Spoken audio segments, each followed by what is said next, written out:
آپ دیکھ رہے ہیں ایس کے ٹی وی۔ دوستوں کے حضرت امام مہدی علیہ السلام کے ظہور کا وقت قریب ہے۔ کیا اسرائیل اور ایران حزب اللہ کو لے کر ایک دوسرے پر حملہ کر سکتے ہیں؟ کیا حزب اللہ اپنے ہتھیار ڈال دے گا؟ کیا اہل ایمان جو حضرت امام مہدی علیہ السلام کا انتظار کر رہے ہیں، کیا وہ بھی حضرت امام مہدی علیہ السلام کو پہچاننے سے انکار کر دیں گے؟ ان سب باتوں کی حقیقت کیا ہے؟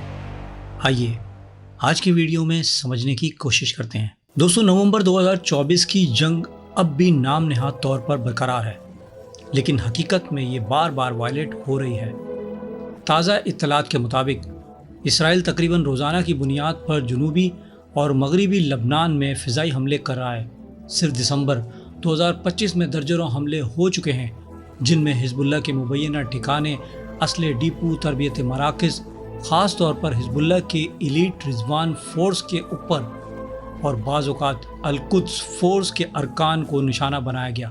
مثال کے طور پر 26 دسمبر 2025 کو اسرائیلی لڑاکا طیاروں نے جنوبی لبنان کے علاقے جبیہ، بوسلیہ اور مشرقی لبنان کے ہرملیہ کے قریب حملے کیے۔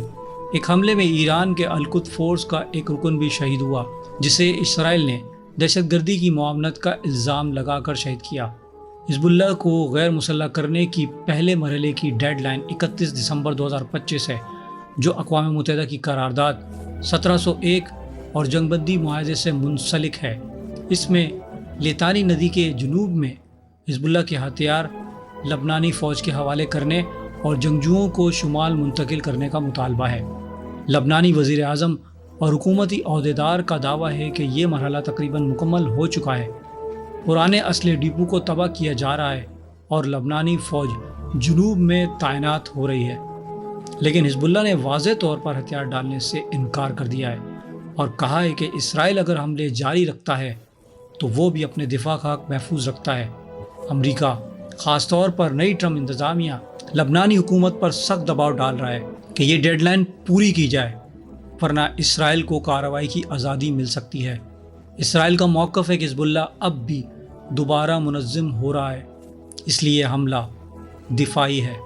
ایران کی طرف سے حزب اللہ کی حمایت جاری ہے اور بعض تجزیہ کاروں کا کہنا ہے کہ ایران ہی واحد طاقت ہے جو حزب اللہ کو مکمل طور پر کنٹرول کر سکتی ہے۔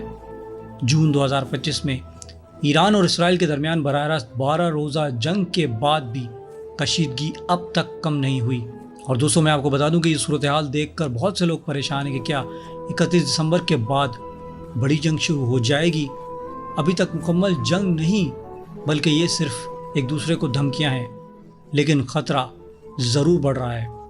اللہ سبحانہ و تعالیٰ سے دعا ہے کہ اللہ پاک خیر کرے۔ مگر دوستو، جیسا کہ میں نے ویڈیو کے شروع میں کہا تھا کہ حضرت امام مہدی علیہ السلام کے ظہور کا وقت قریب ہے، اور یہ وقت اور یہ نشانیاں ہمیں بتا رہی ہیں کہ ظہور امام مہدی علیہ السلام قریب ہے۔ اور یہاں جو میں آپ کو واقعات اور بات بتانے جا رہا ہوں، اس کا کریڈٹ وقت معلوم چینل کو بھی جاتا ہے۔ دوستو، سورہ اعراف کی آیت نمبر 129 میں اللہ سبحانہ و تعالیٰ ارشاد فرماتا ہے، بنی اسرائیل نے حضرت موسیٰ علیہ السلام سے کہا، اے موسیٰ، تمہارے آنے سے پہلے بھی ہم پر ظلم و ستم ہوتا رہا تھا، اور تمہارے آنے کے بعد بھی ظلم جاری ہے، بلکہ مزید بڑھ گیا ہے۔ حضرت موسیٰ علیہ السلام نے جواب دیا، عنقریب تمہارا رب تمہارے دشمن کو ہلاک کر دے گا اور تمہیں زمین میں خلیفہ بنائے گا، پھر دیکھے گا کہ تم کیسے اعمال کرتے ہو۔ اب دوستو، اس آیت کے پس منظر کو تفصیل سے سمجھنے کی کوشش کرتے ہیں۔ بنی اسرائیل صدیوں سے فرعون کے ظلم کا شکار تھے۔ فرعون انہیں غلام بنا کر رکھتا تھا، ان کے بیٹوں کو قتل کرتا تھا، بیٹیوں کو زندہ چھوڑ دیتا تھا اور سخت مشقت کرواتا تھا۔ انہیں پیشگوئیاں ملی تھی کہ ایک نبی یعنی مسیحا آئے گا جو انہیں نجات دلائے گا۔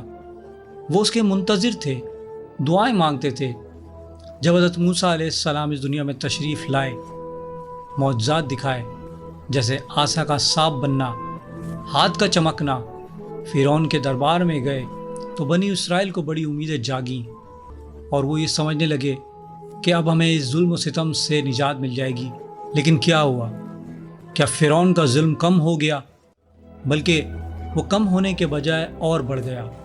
فرعون غصے میں آ گیا، مزید سختیاں کی بنی اسرائیل پر مزید ظلم ڈھائے تو وہ مایوس ہو کر حضرت موسیٰ علیہ السلام سے شکایت کرنے لگے، تمہارے آنے سے ہمیں کیا فائدہ ہوا؟ پہلے بھی مصیبت تھی اور اب بھی، بلکہ اب تو مصیبت اور بڑھ گئی ہے۔ حضرت موسیٰ علیہ السلام نے صبر سے جواب دیا کہ اللہ سبحانہ و تعالی دشمن کو ہلاک کرے گا، تمہیں اقتدار دے گا اور پھر تمہارے اعمال دیکھے گا۔ یعنی نبی کی آمد فوری آرام کی دوستوں ضمانت نہیں ہے، بلکہ یہ تو اصل امتحان کا آغاز ہے۔ قربانیاں، جد و جہد، ہجرت، خوف اور آزمائشیں سب کچھ برداشت کرنا پڑتا ہے، پھر جا کر آخرکار اللہ سبحانہ و تعالیٰ کی مدد آئی، سمندر پھٹا، فرعون ہلاک ہو گیا۔ آج کے دور سے دوستوں موازنہ کریں کہ مسلمانوں کی مصیبت کیا کم ہو رہی ہے یا بڑھ رہی ہے؟ بالکل اسی طرح آج ہم مسلمان بھی بڑی مصیبتوں میں ہیں۔ اپریل 2025 سے غزہ، لبنان، شام، یمن اور دیگر علاقوں میں ظلم و جنگوں کا سلسلہ جاری ہے اور مصیبت و مصائب بڑھتے جا رہے ہیں۔ ہم نے 2-3 سالوں میں بڑی بڑی قیادت اور شخصیات کو کھوتے دیکھا۔ فلسطین سے اسماعیل ہانیہ، یحییٰ سنوار، لبنان سے سید حسن نصر اللہ، ایران کی اعلیٰ قیادت ابراہیم رئیسی، فوجی قیادت، اسی طرح پاکستان میں بھی گزشتہ برسوں میں بہت سی شہادتیں ہوئیں اور آج بھی ہو رہی ہیں۔ چاہے پھر آپ افغانستان کو دیکھ لیں یا پھر ہندوستان کو، ہندوستان کے اندر مسلمانوں کی حالت دوستوں اس وقت بد سے بدتر ہوتی جا رہی ہے۔ مسلمانوں کے ساتھ جو وہاں سلوک ہو رہا ہے وہ میں بیان بھی نہیں کر سکتا۔ الغرض کے مسلمانوں کے حالات اچھے نہیں ہیں۔ معاشی بحران، اخلاقی زوال، فتنے، تمام اسلامی ممالک میں اس وقت عدم و استحکام پھیلتے جا رہا ہے۔ کسی ملک میں بھی مکمل امن نہیں ہے۔ بہت سے لوگ دوستو حضرت امام مہدی علیہ السلام کے ظہور کے منتظر ہیں اور سوچتے ہیں کہ جیسے ہی ظہور ہوگا ساری جنگ بندی ہو جائے گی، ظلم ختم ہو جائے گا، ذاتی مسائل، نوکریاں، شادیاں، پیسہ، صحت فوراً حل ہو جائیں گے، زندگی آسان ہو جائے گی۔ لیکن حقیقت یہ ہے کہ یہ روایات اور تاریخیں ہمیں کچھ اور ہی بتاتی ہیں۔ ظہور کے فوراً بعد دوستو حالات آسان نہیں ہوں گے، بلکہ امتحان مزید سخت ہوگا۔ مخالفت سب سے پہلے اپنوں ہی سے ہوگی۔ بہت سے شیعہ سنی عالم، عبادت گزار اور مومن مذہبی لوگ وہ ابتدا میں انکار یا حضرت امام مہدی علیہ السلام کو شک کی نگاہ سے دیکھیں گے۔ روایت میں آتا ہے کہ کچھ لوگ کہیں گے، اے مہدی یہاں سے چلے جاؤ، تمہارے بغیر ہی ہم ٹھیک تھے۔ اور دوستوں میں آپ کو بتا دوں کہ حضرت امام مہدی علیہ السلام کو بھی ابتدائی دور میں خوف، خطرہ، ہجرت اور جدوجہد کا سامنا کرنا پڑے گا۔ جیسے حضرت موسیٰ علیہ السلام کو مصر سے مدائن جانا پڑا، جنگیں ہوں گی، قربانیاں ہوں گی، لوگوں کو گھروں سے نکالا جا سکتا ہے، سختیاں بھی بڑھ جائیں گی، بڑی طاقتیں اور بعض مسلم حکمران بھی مخالفت کر سکتے ہیں۔ تو لوگ دوستوں مایوس ہو کر کہیں گے، پہلے بھی مصیبت تھی، اب بھی ہے، تو ظہور کا کیا فائدہ ہوا؟ دوستوں فائدہ ہوگا، کیونکہ حضرت امام مہدی علیہ السلام کا ظہور سب سے بڑی نعمت ہے، سب سے عظیم نعمت ہوگی۔ دنیا کو ایک حقیقی خدائی رہبر مل جائے گا، حق اور باطل میں کوئی ابہام باقی نہیں رہے گا، اللہ سبحانہ و تعالیٰ کا نظام عدل، انصاف قائم ہوگا اور ظلم و ستم ختم ہو جائے گا۔ یہ نعمت ہماری ذاتی، خاندانی، قومی یا معاشی پریشانیوں سے کئی بڑھ کر ہیں۔ اب سوال یہ پیدا ہوتا ہے کہ ہمیں کیا کرنا چاہیے؟ ہمیں دوستوں خود کو دھوکہ نہیں دینا چاہیے کہ حضرت امام مہدی علیہ السلام آئیں گے تو سب ٹھیک ہو جائے گا، بلکہ یہ سوال خود سے پوچھیں کہ میں حضرت امام مہدی علیہ السلام کے لشکر میں شامل ہو کر کیا کر سکتا ہوں؟ میں ان کی کیا مدد کر سکتا ہوں؟ میں خدا کے نظام کے لیے کہاں کھڑا ہوں؟ کیا میں سچ کے خاطر قربانی دینے کے قابل ہوں؟ کیا میں تیار ہوں؟ کیا میرے اعمال اس قابل ہیں؟ کیا میری نیت اور جدوجہد خالص ہیں جسے اللہ سبحانہ و تعالیٰ قبول کر لے؟ دوستو حضرت امام مہدی علیہ السلام کے ظہور سے ضرور کشادگی، رحمتیں اور عدل آئے گا، لیکن اس سے پہلے قربانیاں، صبر اور استحکامت کی ضرورت ہے۔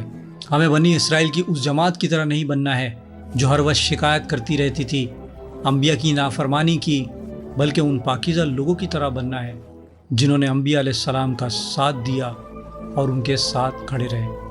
اللہ سبحانہ و تعالیٰ سے دعا ہے کہ ہمیں حضرت امام مہدی علیہ السلام کے ظہور کی پہچان نصیب فرمائے اور ہمیں ان کے لشکر میں شامل فرما دے، آمین۔